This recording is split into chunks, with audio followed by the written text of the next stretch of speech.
How is custody determined in Georgia? Part 4 of 5. Hello, I'm Ed Hecht, and I'm a Georgia divorce and child custody attorney. I'm also a single divorced father of 2 young children, and I personally know what it's like to deal with these kinds of family law issues, and I'm passionate about helping others get through them as well. Now, this is part 4 of a 5-part series on the 17 factors judges may consider for making a determination of child custody in Georgia family law cases. In this video, I'll tell you what the code says for each factor, and then I'll put it into easy-to-comprehend language so that you can understand how it affects you and your situation. After you're done with this segment, please watch the other parts of this series as well so you understand all 17 factors.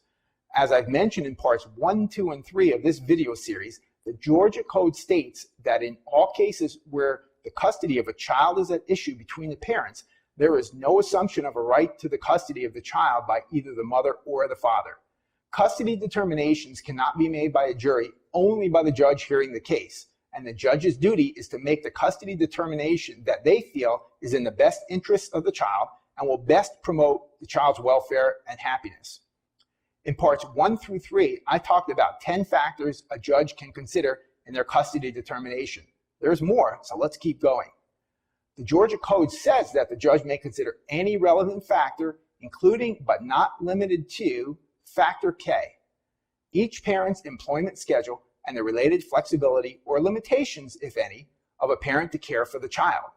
Now, this is a very common one that comes up in custody cases that I've been involved with.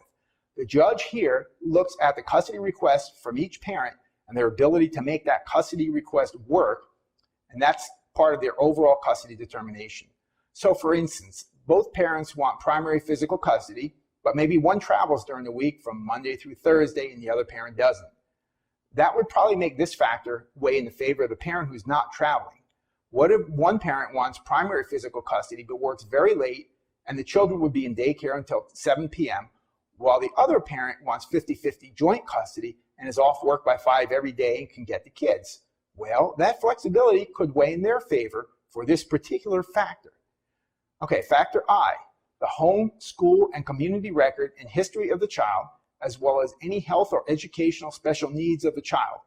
Now, this one is basically about the quality of the child's surroundings and how well the child has done in those surroundings. It's also about the impact that any particular custody determination could have on their health or educational needs of the child. As an example, if the child has deep roots in the community they're in and has been getting special needs help at their school, and one of the parents wishes to have primary physical custody in another school district that might be, let's say, 20 miles away, this factor may weigh in favor of the parent who can keep them in the school environment that they're in now. And each parent's past performance and relative abilities for future performance of parenting responsibilities. Now, the important word here is performance. How involved has each parent been in the life of the child up until this point? What kind of parent have they been? And looking to the future, how involved are they likely to be in the child's life? And what are their relative abilities to continue to be very involved in the child's life? That's all I'm covering for now in this video, so it doesn't get too long. Please look for part 5 and keep watching to learn the other factors in custody determinations. Please also visit hechtfamilylaw.com and fill out the Contact Us form, or call my office at the number in this video if you have any questions. I deal with these child custody issues all the time in my practice, so call me and we'll talk about your case. These factors determining child custody can affect your and your children's lives for many years to come, so you need to discuss them with someone who really understands them. I'm always happy to talk with you. Thanks for watching, and please click like or share if you're seeing this on Facebook or YouTube so that others will see this important information too.